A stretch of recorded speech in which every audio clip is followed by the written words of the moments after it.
బాలాజీ గారు సంకీర్తన చేయడానికి రెడీగా ఉండాలి. ఇప్పుడు మెహర్మాయి గారు ప్రసంగించవలసిందిగా కోరుకుంటున్నామండి. మెహర్మాయి గారు, జై బాబా. జై బాబా అండి, అందరికీ జై బాబా. నేను లాస్ట్ మాట స్పీచ్ కొంచెం కంటిన్యూషన్ చేశాను, ఇప్పుడు కంటిన్యూషన్ చేస్తున్నాను కూడాను. అయితే దీంట్లో మస్తుల కార్యక్రమం నేను ఈ మధ్యని హమీర్పూర్ అవి వెళ్ళి వచ్చాను. అప్పుడు నాకు దీని వివరాలన్నీ కూడా కొన్ని తెలిసాయి, అందరి వల్ల వినడం వల్ల తెలిసింది, కొన్ని చదవడం వల్ల కూడా తెలిసింది. సో నేను అది నా భాషలోనే చెప్దామని ట్రై చేస్తున్నాను. అందరికీ జై బాబాలండి. ఫస్ట్ నేను స్టార్ట్ చేసిందంటే ఝాన్సీ వెళ్ళాక ఝాన్సీలోని ఎవరెవరు మస్తులు వచ్చారో మీకు కొంతవరకు చెప్పేశాను. మళ్ళీ కొంచెం ఒక మారు చెప్తామని చెప్తున్నాను. అయితే 1943లోని బాబా ఏమన్నా ఒక మారు జస్ మిషన్ అనే ఒక ఊర్లో వెళ్ళారు. అక్కడ నంగా బాబా అనే ఒక మస్తుని కలవడం అనేది జరిగింది. అయితే ఈ మస్తుల కార్యక్రమం ఎందుకు చేస్తున్నారు బాబా అంటే, బాబా ఏమోనో చెప్తున్నారు. బాబా చెప్పారు ఏంటంటే, రామాయణ మహాకాలంలో ఎంతో మంది యోధులు ఉండేవారు, ఎంతో మంది భక్తులు ఉండేవారు, ఎంతో మంది దేవుణ్ణి ప్రేమించిన వాళ్ళు ఉండేవారు. కానీ వాళ్ళందరూ కూడా దేవుణ్ణి వరకు చేరలేక ఇటు అటు కాకుండా అలా ఉండిపోయారు వాళ్ళు. కానీ వాళ్ళందరినీ కూడా నేను విముక్తి చెయ్యాలి అని చెప్పి ఈ ఈ జన్మలోనంటే ఈ అవతార యుగంలోని నేను ఆ కార్యక్రమాన్ని చేపట్టాను. కాబట్టి అందరూ అడుగుతారు, మస్తులతో ఏం పని, ఈయనకి మస్తులు ఎందుకు కలుసుకుంటున్నారు అందరినీ కూడా అని. కానీ మస్తులని విముక్తి చేయడానికి ఆయన పెద్ద ఒక ప్లాట్ఫారం నిర్మించి అక్కడ అందరినీ కూడా ఆయన మస్తులందరినీ కూడా ముక్తి కలిగించారు. ఇక్కడ 1943లోని ఒక మన జస్మిలాన్ అనే ఒక ఊరుండేది. అక్కడ నంగా బాబా అనే ఒక మస్తు ఉండేవారు. ఆయన ఏమిటంటే ఆ కాల్చిపోయిన రొట్టె ముక్కలు, తర్వాత కర్ర ముక్కలు, తర్వాత రాళ్ళు దంచేసి దాంతో వండిన రాళ్ళు, నీళ్లతో వండిన రాళ్ళను తినేవారు. అలాగే కర్రను కూడా నానపెట్టి 3 రోజులు నానపెట్టి దాంతో వండేసిన ఆ కర్రని తినేవారట. అలాగ ఆయన ఎన్నేళ్ళో బతికారు. అయితే బాబా ఆయన్ని కలిశారు 1943లో. కలిసాక ఆయనకి విముక్తి కలిగింది అన్నది చెప్పడం అన్నది జరిగింది. అక్కడే ఇంకో మస్తు కూడా కలిశారు, ఇందులల్లా మస్తాన్ అని. ఆయన్ని 1945 ఫిబ్రవరి 4వ తారీఖు బాబా కలిశారు. మళ్ళీ 1944లో ఏప్రిల్ 3వ తారీఖు కూడా కలిశారు ఆయన. ఈ ఝాన్సీలోని చాలా ఒక మారుమూల ప్రదేశంలో ఈయన ఉండేవారు. ఈయన గురించి ఎక్కువ వివరాలు కూడా అంత ఇవ్వలేదు. కానీ ఈయన కూడా నంగా బాబా లాగే ఉండేవారట, ఎప్పుడు ఏం వేసుకునేవారు కాట. ఈ నంగా బాబా అయితే ఒక ఎత్తైన ప్రదేశం కొండ మీద ఉండేవారట. ఈయన మట్టుకు చిన్న మధ్యస్థాయి కొండ మీద ఈయన ఉండేవారట ఇంతవరకు. దాని తర్వాత అలావుద్దీన్ మస్త్ అని ఒక ఉండేవాడు. ఆయన కూడా ఏం చేసేవారు, అలా మేడ మీద చూస్తూ కూర్చుంటూ ఉండేవారట. ఆయన ఈజీగా అందరితోని ఉండేవాడట. ఎప్పుడు నడవడం అంతగా పెద్దగా వచ్చేది కాట. ఎప్పుడు నవ్వుతూ తన జీవితాన్ని గడుపుకునేవారట. ఈయన కూడా బాబాని మీట్ అయ్యాక, బాబా ఆయన్ని కలిసాక ఆయన కూడా అలాగే తన ప్రాణాన్ని విడిచిపెట్టడం అన్నది జరిగిందట. అలాగే ఝాన్సీలోని 1944 ఏప్రిల్ 2వ తారీఖుకి 1945 నవంబర్లో కూడాను ఒక మారు ఈయన్ని కలవడం అన్నది జరిగిందట. దాని తర్వాత చాంద్ షా అని ఒక మస్తు ఉండేవారట. ఆయన ఏమన్నా మూటలు మోసుకుంటూ తన జీవితాన్ని ఎప్పుడు గడుపుతూ ఉండేవారట. ఈయన్ని కూడా బాబా 1945 నవంబర్లో ఒక మారు, ఫిబ్రవరిలో ఒక మారు కలవడం అన్నది జరిగింది.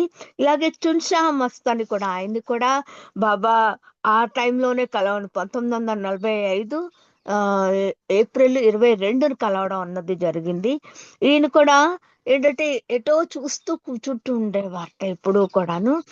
షా మస్త్ కూడా అలాగే ఉండేవారు. గుంగ్రూ షా మస్త్ అంటే చాలా గుంగురు అంటే ఏంటి, పాదాలకి మనం కట్టుకుంటాం కదా గజ్జెల సౌండ్. ఆయన పేరు గజ్జెలు కట్టుకునే ఉండట. ఆయనకు గుంగురు షా అని బాబా పేరు పెట్టారు ఆయనకి. పోతే ఆయన చాలా శాంతమైన మనస్తత్వ గలవాళ్ళు. ఈయన ఫిబ్రవరిలోని కూడా అలాగే ఉండేవారట. దాని తర్వాత ఆయన కూడా బాబాతో పరిచయం అయ్యాక, బాబాతో తర్వాత ఆయన కూడా తను చాలించడం అన్నది జరిగింది. హల్లు మియా అని ఈయన గురించి పెద్దగా లేదు, కానీ ఈయన చాలా శాంత స్వభావమైన మనిషి. ఆ చాలా అంటే పొట్టిగా ఉండేవట, లావుగా ఉండేవట ఈయన కూడా బాబాతో కలవడం అన్నది జరిగింది. చూడండి, 17 మంది మస్తుల్ని ఓన్లీ బాబా ఝాన్సీలో 43-45 సంవత్సరాల్లోనే కలవడం జరిగింది. ఇది 6 అతను లోభా మస్త్. ఈయన ఏంటంటే గిన్నెలు మూటలు అన్ని టిన్ను డబ్బాలు అన్ని కూడా సేకరించి దాంతోని కూర్చొని దీర్ఘంగా ఆలోచిస్తూ మీదకి చూస్తూ ఉండేవాట ఎప్పుడు కూడాను. చూసి ఏ తిండితో సంబంధం లేదు, దేనితోని సంబంధం లేదు ఆయనకి. అలాగా మర్చిపోయి సాధారణ ఇతను బాబా అంటున్నారు, ఈయన చాలా సాధారణమైన మస్తు, ఈయనేమోనో దేనికి చెందడు, కానీ ఈయన అప్పటి కాలం నుండి అలాగ జన్మలెత్తి అలాగ ఉండిపోయాడు అని బాబా చెప్పడం జరిగింది. తర్వాత 9వది మస్తాన్ మస్త్ అని 1949 ఏప్రిల్ నెలలోని బాబా 4వ తారీఖుని కలవడం అన్నది జరిగింది. అలాగే 1945 ఫిబ్రవరిలో కూడా ఆయన్ని కలిశారు. అలాగే 1945 నవంబర్లో కూడా ఆయన 3 మాటలు కలవడం అన్నది జరిగింది. ఈ జరిగినప్పుడు ఏంటంటే ఈయన ఎక్కడో చూస్తూ ఉండేవారట, అన్నం అవి ఇచ్చినా కూడా ఆయన పక్కనే పెట్టేసేవారట, తినేవారు కారట. ఎవరైనా ఏమైనా అంటే కూడా కోపం వచ్చేస్తూ ఉండేదట ఆయనకి. అలా ఉండేవారట ఈ మస్తాన్ షా మస్త్. తర్వాత పంజాబీ మాయి అని ఒక మస్తాని అనే ఆవిడ ఉండేవారట. ఆవిడేమో బజార్లోనే కూర్చొని అందరినీ దెబ్బలాడుతూ ఉండేదట. కానీ ఎప్పుడూ కూడా ఆవిడకి ఒక చమత్కారం చేస్తూ ఉండేదట. ఆ చమత్కారం వల్ల ప్రజలందరూ కూడా ఆవిడ చుట్టూ నిలుస్తూ ఉండేవారట. ఈవిడ పోయిన తర్వాత ఏకాంకి బాయి అని ఆవిడ కూడా అలాగే పుట్టారట. ఆవిడ కూడా 1945లోనే ఆయన్ని కలిసారట బాబా. కలిసినప్పుడు ఏంటంటే అంటే ఈవిడ పునర్జన్మ ఎత్తిందని కూడా చెప్తూ ఉంటారు అక్కడ వాళ్ళందరూ ఝాన్సీలోని. ఈయన కలిసినప్పుడు ఏంటంటే ఆ చిన్న ఆ సైజు ఒక చూసారు కత్తి లాంటిది ఉంటుంది, ఆ కత్తుల్ని పట్టుకొని ఆవిడ అలా కూర్చుంటూ ఉండేదట ఎప్పుడు కూడా. తర్వాత ఎక్కడ చెత్త ఉంటే ఆ చెత్తల్లో కూర్చొని ఎప్పుడు కొళాయిలు అవి ఉంటాయి కదా, ఎక్కడైతే నీరు వస్తుందో ఆ నీటి వైపు దాహంగా చూస్తూ ఉండేదట ఈవిడ. ఇద్దరు కూడా అలాగే చూసేవారట. ఇదే కాకుండా హైదర్ మస్త్ అని ఒక అతను ఉండేవారట. ఈ హైదర్ మస్త్ ఏంటంటేను ఎప్పుడు కూడా తన జీవితాన్ని ఎలా చెయ్యాలి, ఎవరో వస్తారు నా కోసం, ఎవరో వస్తారు అన్నది చూస్తూ ఉండేవాట ఎప్పుడు. ఈయనేమో 1945 బాబా ఏమో కలవడం అన్నది జరిగింది. ఇంతవరకు నేను కిందటి మాట చెప్పగలిగాను. ఇప్పుడు 1945 నవంబర్లోని ఒక మారు తాలాబ్ బాబా అని ఒక అతన్ని కలిసి. ఈయన ఏంటంటే తాలాబ్ బాబా అని ఇతను ఎందుకంటే ఒక పౌండ్ ఉండేదట ఝాన్సీలోని. ఆ పౌండ్ దగ్గరికి వెళ్ళి కూర్చొని ఏమో ఎప్పుడు చూస్తూ ఉండేవాట.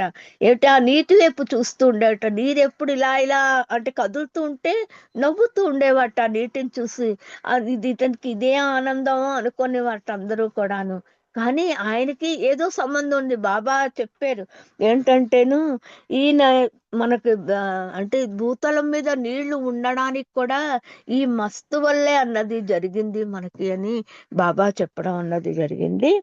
ఎప్పుడు ఏం చేసేవారట, వారి దగ్గరికి వెళ్తున్నప్పుడల్లా ప్రతి వాళ్ళు కూడా ఆయన దగ్గరికి వెళ్ళేవారట, కానీ ఎవరిని కూడా చూసేవాడు కట. కానీ బాబా ఒక మారు వెళ్ళేసరికల్లా బాబా బాబా బాబా అనుకుంటూ ఆయన దగ్గర పరిగెట్టుకొని వెళ్ళిపోవడం అన్నది హైదర్ మస్త్ జరిగిందట. అప్పటి నుంచి ఆయనకి బాబా కూడా తాలాబ్ వాలే బాబా అని కూడా ఆయన పేరు పెట్టి పిలుస్తూ ఉంటారనమాట. ఇతను మౌనంగా ఉండేవాట, బాబాలాగే మౌనంగా ఉండేవాట, ఏమి చెప్పలేకపోయేవాట. కానీ బాబాని చూసి ఆ రోజు ఆయన నోట్లోంచి అన్నది రావడం అన్నది జరిగిందట. అలాగే ఇతను ఒక మస్తానీ మాయి అని 1942లోని 1941లోని అక్టోబర్లోని ఫిబ్రవరిలోని జనవరిలోని కూడా బాబా ఈ మస్తానీ మాయిని కలవడం అన్నది జరిగింది. బాబా ఆమె గురించి చెప్తున్నారు, ఈమె చాలా ఉన్నతమైన ఆత్మ, ఈవిడ రాజస్థాన్ బుందేల్ఖండ్కి ప్రాచీనమైన మహారాణిగా ఉండేది ఈవిడ. అలాగా మస్తుగా మారిపోయింది ఆమె. ఈ మస్తుగా మారిపోయినప్పుడు ఆమెకి ఏమిటంటే ఇవేవి తెలిసేవి కావు అని చెప్తున్నారనమాట. కానీ ఆమెకి ఆధ్యాత్మిక శిక్షణ, ఆధ్యాత్మిక చింతన ఉండబట్టి ఆవిడేమోనో చాలా ఎక్కువగా వాళ్ళతో ఉండేది అని చెప్తున్నారు బాబా. ఇదే కాకుండాను ఆవిడ ఎలాంటి వస్తువులు ధరించేది, ఎప్పుడు బంగారం నగలు, వెండి నగలు ఇవే ధరిస్తూ ఉండేదట. అవే తీసుకుంటూ ఉండేట, అవే వేసుకుంటూ ఉండేట. ఆ నగలకి ఎక్కువగా ఆవిడ ప్రాధాన్యత ఇవ్వడం జరిగింది. ఇదే కాకుండా ఆవిడ ఎక్కడుండేది, ఆ రాజ్మహల్లోనే ఉండేది. కానీ ఆవిడని చూడ్డానికి ఆవిడకు చమత్కారాలు బోర్డని వచ్చుట ఈవిడికి కూడాను.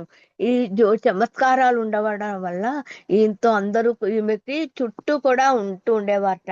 అంటే ఏది చేసినా అంటే ఎంత ఆరో భూమికలకి దగ్గరగా ఉండేదట ఈమె ఎప్పుడు కూడాను. బాబా చెప్పారు. ఇదే కాకుండా బాబా అంటున్నారనమాట, ఇదే కాకుండా ఈమెకి ఏమోనో ప్రతిరోజు కూడా భోజనం ప్రభుత్వం పంపిస్తుందట ఆమెకి. భోజనం ప్రభుత్వం పంపిస్తూ ఆమె అది తిన్నాక బాబా కలిసిన 12వ రోజు ఆవిడ బాబాలో ఏకమవడం జరిగింది. ఆమె నా దగ్గరికి వస్తుంది అని బాబా చెప్పడం అన్నది కూడా జరిగింది. ఇలాగే ఇంకో మస్తు కూడా ఉండేవారు ఆమె కూడా చటు భూమిక అంటే ఆరో భూమికల్లోని ఉండేదట. ఈ ఆరో భూమికల మస్తు కూడా అంటే చాలా దృఢంగా దృష్టి కాయంగా ఉండేదట ఆమె. అతని జుత్తు ఏమోనో, ఆమె జుత్తు గోల్డెన్ కలర్ లో ఉంటూ ఉండేటట. తర్వాత ఎప్పుడు కూడా ఎక్కడైతే మన గుర్రాలు కడతారు, గుర్రాల సాల దగ్గర ఉంటూ ఉండేదట. ఎప్పుడు కూడా అక్కడే ఉండేదట. ఎవరైనా చూసేసరికల్లా మొహం రెండు చేతులతో కప్పుకొని దాచేసుకొని ఆ చేతి వేళ్ల కన్నాల్లోంచి బయటకు చూస్తూ ఉండేట. ఎవరు వస్తారు, ఎలా వస్తారు, ఎవరు చేస్తారు వెళ్ళు అన్న విషయాన్ని అంతా గమనిస్తూ చూస్తూ ఉండేదట. ఆమె బాబా ఏమోనో ఆమెను కలిసాక ఆమె కూడా అలాగే ముక్తి చెందారు. ఇదే కాకుండా నంగా సాధువు అని కూడా అంటారు ఒక అతన్ని. ఆ నంగా సాధువు ఏమో జోధ్పూర్కి, బుందేల్ఖండ్కి అంటే ఝాన్సీకి, రాజస్థాన్కి అలా తిరుగుతూ ఉండేవాట ఆయన. ఆ తిరుగుతూ ఎప్పుడు కూడా ఒంటి మీద బట్టలు లేకుండానే తిరుగుతూ ఉండేవాట. కానీ తల జుత్తు అంతా ఉంగరాలు ఉంగరాలు ఉంగరాలు జుత్తు ఉండేదట. ఈయనకి ఎప్పుడు కూడా ఏం చేసేవాట, అందరినీ కూడా ఇలా చూస్తూ నవ్వుతూ ఇది ఆశీర్వాదం ఇచ్చినట్టు అందరికి చేయిస్తూ వెళ్ళిపోతూ ఉండేవాట. తను కూడా బాబా సంపర్కంలో వచ్చాక విముక్తి చెందడం అన్నది జరిగింది. అలాగే సూఫీ షర్మత్ అని ఒక ఉండేవాడు, కింబాలా కాదిరి అని ఒక అతను ఉండేవాడు. ఆయన్ని కూడా సాలిక్ సరీకా అని అనేవాట. ఆయన సాలిక్ సరీకా అంటే చాలా దృఢంగా చక్కగా తన పని ఒక ఒక మాదిరిగా చేసుకుంటూ వెళ్ళిపోతుండేవాట. ఎవరు అతన్ని లెక్కించకుండా, ఎవరు నువ్వు ఇలా చేసేవా అలా చేసేవా ఎవరిని ఇబ్బంది పెట్టేవాడు కాట. తన పని అలా చేసుకుంటూ వెళ్ళిపోతుండే. ఏం పని చేస్తున్నాడో ఎవరికి తెలిసేది కాట. అంటే ఏదో అలాగా మాట్లాడుకుంటూ చేసుకుంటూ రాసుకుంటూ అలా వెళ్ళిపోతుండేవాట. ఇతను 30-40 శిష్యులతోని ప్రయాణం చేసేవాట. చూడండి, మళ్ళీ 30-40 శిష్యులు ఇతనితోనే ఉండేవారట.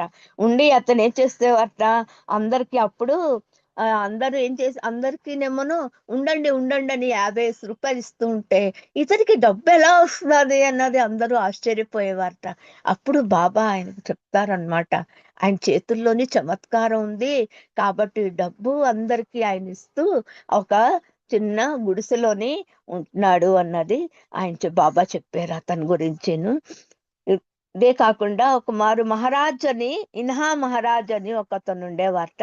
ఈయన అమరావతి దగ్గర ఉండేవారట. అంటే మన అమరావతి దగ్గరుండి ఆయన ఏం చేస్తాడు, ప్రతి భూమికల్ని కూడా దాటుకుంటూ వస్తున్నారు. ఈయన జబర్పూర్లోని ఒక ఆశ్రమంలోని ఉండేవారు అని చెప్తున్నారు బాబా. ఈ ఆశ్రమం దర్శనం కోసం చాలా మంది ఇప్పటికి కూడా వెళ్తూ ఉంటారట ఆయన దగ్గర. అంటే ఆయన లేరు, కానీ ఆ ఆశ్రమానికి వెళ్తుంటే ఒక అనౌకోకమైన అనుభూతి కలుగుతూ ఉంటుందట ఆయనకి. ఇదే కాకుండా ఎరుచ్ గారు కూడా ఆయన కూడా కలిసారు. వాళ్ళందరినీ కూడా మండలి వాళ్ళు కూడా ఆయన్ని కలవడం అన్నది జరిగింది. ఇంకొక మస్తు ఉండేవారట, ఆయన పేరు లేదు. ఆ మస్తు ఏంటంటే అన్ని తింటూ ఉండేవాట. ఆ తినేసిన ఎంగిలంతా కూడాను తీసుకొచ్చి అందరికి ఇస్తూ ఉండేవాట. అది తినకపోతే వాళ్ళనేమో గుండెల మీద కాళ్ళతోని తన్నేవాట. ఇది అన్ని చూసి బాబా ఏమనో ఒక మారు ఏం చేస్తారంటే ఇరుచి నేను దేశ్ముఖ్ గారిని పంపిస్తారట.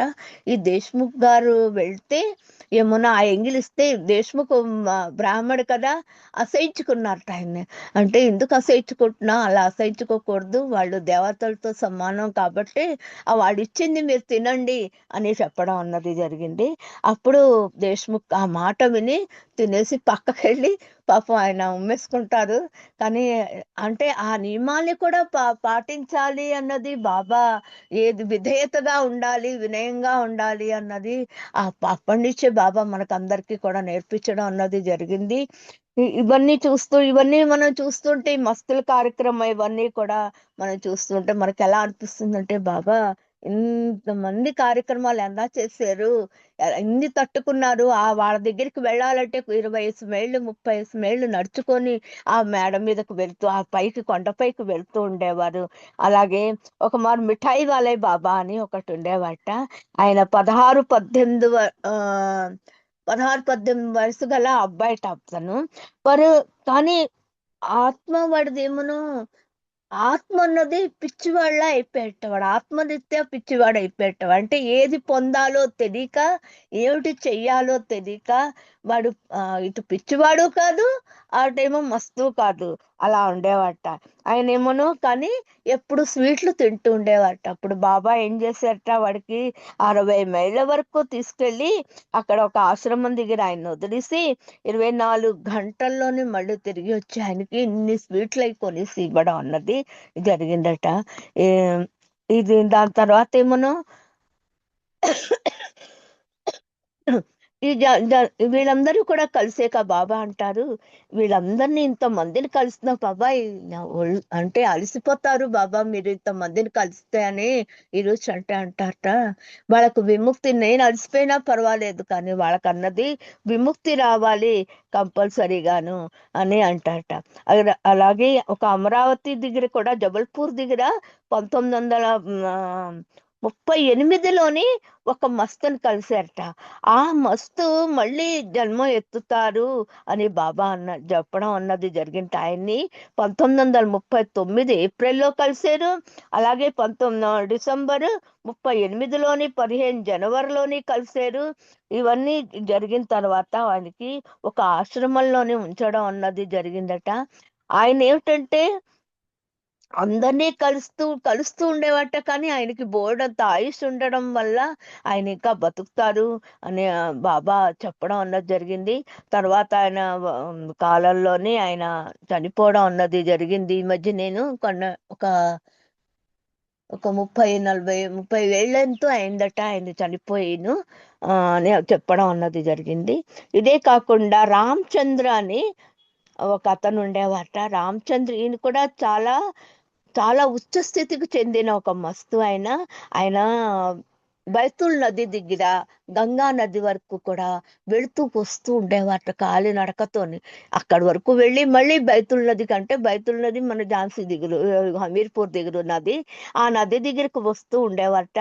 అక్కడ ఉండి ఏంటంటే ఒక గుర్రపు బండి మీద కానీ ఎద్దుల బండి మీద ఎప్పుడు ఎక్కువ అలా వణిగిపోతూ ఉంటూ వస్తూ ఉండేవాట. ఆయన ఎప్పుడు కూడాను ఆయనకి ఎండ తెలీదు, వాన తెలీదు, చలి తెలీదు, ఏమీ తెలీదు, వణికిపోతూ మట్టుకు ఎప్పుడు ఉండేవాట. ఆయన అలాగ తిరుగుతూ తిరుగుతూ తిరుగుతూ ఏం చేసేవాట, ఒక నిప్పులు కాల్చుకొని ఎదురుగుండా పెట్టుకుని దాని చుట్టూ రౌండ్ గా తిరుగుతూ ఉండేవాట ఈ మస్తుని బాబా 1941 ఏప్రిల్, తర్వాత 1942 ఏప్రిల్లోని తర్వాత మళ్ళీ 42 సెప్టెంబర్లోని 3 మాటలు ఇన్ని కలవడం అన్నది జరిగిందట.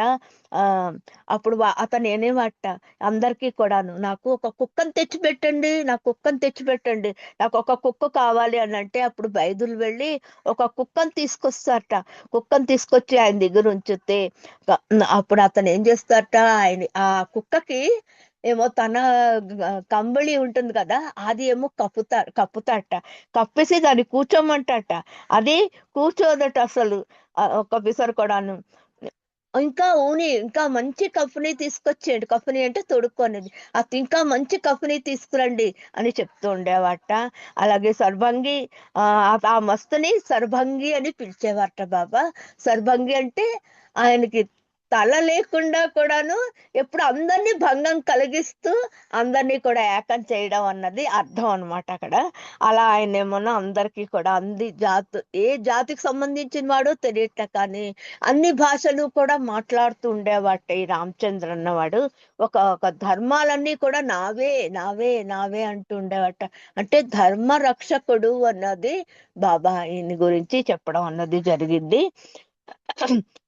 కొంతమంది పేర్లు కూడా తెలియకపోయినా బాబా అక్కడ 1945లోని ఒక మారు కలిసే ఉన్నతమైన మస్తుట చాలా ఆయనకి 100 సంవత్సరాలట.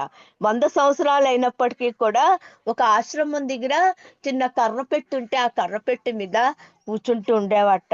కూర్చొని అందరూ అతన్ని చాలా ఇష్టపడేవారట. వెళ్తూ ఉండేవాట, వస్తుండేవాట, అందరినీ నిమురేవాట. ఆయన అందరినీ ప్రేమగా చూసేవాట. ఈ మస్తుకి పేరు ఏంటో ఎవరికి తెలియలేదు. ఈయన 1945 ఆగస్టు నెలలోని బాబా కలవడం అన్నది జరిగింది. బాబా కలిసిన ఒక 2 నెలలకు 3 నెలలకు ఈయన పోవడం అన్నది జరిగిందట. ఇదే కాకుండా 1946లోని ఇతనికి పేరు తెలీదు, కానీ ఒక ఏకాంతంగా ఉండి నలుచదురంగా ఉండే ఏ గుమ్మం దొరికితే నలుచదురంగా ఉండాలట గుమ్మం. ఆ నలుచదురమైన గుమ్మంలో కూర్చొని ఎప్పుడూ కూడా దేవుడి వైపు చూస్తూ, మీదకు చూస్తూ 5 రూపాయలు ఇవ్వండి, 5 రూపాయలు ఇవ్వండి, నాకు 5 రూపాయలు ఇవ్వండి అని అలా కేకలేస్తూ అరుస్తూ ఉండేవాట ఆయన. ఈయన అరిచిన తర్వాత అందరూ కూడా ఇస్తూ ఉండేవాట. కొంతమంది ఇస్తూ ఉండేవాట, కొంతమంది వీడికి ఇవ్వడం ఏంటి, ఏం చేస్తాడో తెలియదు అని అనుకునేవాట. తర్వాత ఇంకొక అతనేమో 1949 ఆగస్టు, 1946 ఆగస్టు 3వ తారీఖుకి, 1942 45 ఏప్రిల్ 15వ తారీఖుకి కూడాను బాబా ఒక మస్తుని కలిసారట. ఆయన పేరు బాబు నామ్ ఇమాందార్ సాధు అట. ఆయన పేరు ఇమాందార్ సాధు ఆయన నిజంగా నిజాయితీ పరుడుగా ఒకానొక నాడు అతను ఒక మాస్టర్ గా ఉండేవట. తర్వాత ఒక మస్తుగా తయారైపోయాట. ఆ మస్తుగా తయారైపోవడం ఉన్నప్పుడు ఆయన ఏమోనో ఎప్పుడూ కూడా దేవుణ్ణి ప్రార్థిస్తూ అంత ప్రతి చోట తిరుగుతూ ఉండేవాట. ప్రతి చెట్టు దగ్గర చెట్టు మీద రాస్తూ ఉండేవాట. ఆయన రాస్తూ ఏం చేసేవాట, నేనే దేవుణ్ణి, నన్ను చూడటానికి దేవుడు వస్తాడు అని ఆయన చెప్తూ ఉండేవాట. కానీ చాలా మంది ఆయన హైదరాబాద్ రావడం అన్నది కూడా జరిగిందని చెప్తున్నారు. ఆయన ఫతుహ్ మియా అని ఒక అతను ఉండేవాట. ఆయన కొడుతూ ఉండేవారట ఆయన. ఇలాగా మనం మస్తు కార్యక్రమాలు చూసుకుంటే బాబా ఇంతమంది మస్తుల్ని కలవడం అన్నది జరిగింది. కాశ్మీర్లో రంభా మస్తాన్, కాశ్మీర్లో అహ్మద్ సాహిబ్, అలాగే కాశ్మీర్లో హరియార్నంద్, వీళ్ళందరినీ కూడా బాబా ఇంతమంది వేల మంది మస్తుల్ని కలిసి వీళ్ళందరికీ విముక్తి అన్నది ప్రసాదించారు. కొంతమంది హిమాలయాల్లోంచి ఉండి కూడా వచ్చేసిన తర్వాత ఆయనకి మనం విముక్తి కలగలేదు. ఆ విముక్తి అన్నది బాబా చేతుల మీద జరిగింది. మనం ఇలా చూసుకొని ఉంటే బాబా చాలా ఎంత కష్టతరమైన పని అది. మనం ఎవరు పిచ్చివాళ్ళు ఎవరో పోల్చుకోలేము, మంచి వాళ్ళు ఎవరో పోల్చుకోలేము, ఏమీ చేయలేము. కానీ బాబా ఇంత మంచి అవకాశాలు అందరికీ ఇచ్చి బాబా అందరినీ కూడాను చాలా ప్రేమగా చూసేవారట. వాళ్ళు ఏమి చేయకపోయినా వాళ్ళతో వెళ్ళి మృదువుగా మాట్లాడలేరు కదా బాబా, మౌనం కాబట్టి ఇరుచిన ఎవరినో అక్కడ తీసుకెళ్ళి, లేకపోతే ఏకాంతంగా ఆ మస్తులతో ఉండి వాళ్ళకి దర్శనం ఇచ్చి వాళ్ళని కూడా విముక్తి చేయడం అన్నది జరిగింది బాబా. ఈ అవకాశం నాకు ఇచ్చిన వాళ్ళకందరికీ కూడా ప్రత్యేకమైన ధన్యవాదాలు. జై బాబాలు. ఏమైనా తప్పులు ఉంటే మన్నించవలసిందిగా కోరుతున్నాను. అవతార్ మెహర్ బాబాకి జై. జై బాబా అండి, అందరికీ జై బాబా. జయ బాబా మెహర్మాయ్ గారు చాలా చక్కటి విషయాలను తెలియజేశారు. మస్తులు వాళ్ళకు ఉండే అలవాట్లు, వాళ్ళు ఉండే ఏ పద్ధతుల్లో ఉంటారు, మస్తులు రకరకాలుగా ప్రవర్తించేవారు అన్న విషయాలన్నీ కూడా, వారికి బాబా ఏ విధంగా విముక్తి కలిగించారు అన్న విషయాల్ని చాలా చక్కగా తెలియజేశారు. జై బాబా అండి, ధన్యవాదాలు. జై బాబా. జై జై బాబా, జై బాబా. అంటే సంకీర్తన చేస్తారా? ఒక సంకీర్తన చేయండి, ఎందుకంటే ఇంకొక 6 నిమిషాలు ఉంది మీ సమయం ప్రసంగానికి. సరే, జై బాబా అండి, సంగీతం చేస్తాను. తర్వాత జలజ గారు రెడీగా ఉండాలి. జై బాబా. జై బాబా అండి. మనీ మనీ జలజకి ఈ రోజు సైలెన్స్ అమ్మా. ఓహో, సరే అయితే సరేనండి. అయితే జై బాబా అండి. విశాల్ గారు రెడీ సంకీర్తన చేసిదా? చిన్న సంకీర్తన చేసిదా? చిన్న చేయండి సంకీర్తన చేయండి, చేయాలా? మీరు చేయండి. తర్వాత విశాల్ గారు రెడీగా ఉండాలి. చేయండి. Okay okay. జై బాబా అండి. జై బాబా. అవతార్ మెహర్ బాబా की जय. अवतार मेहर बाबा की जय.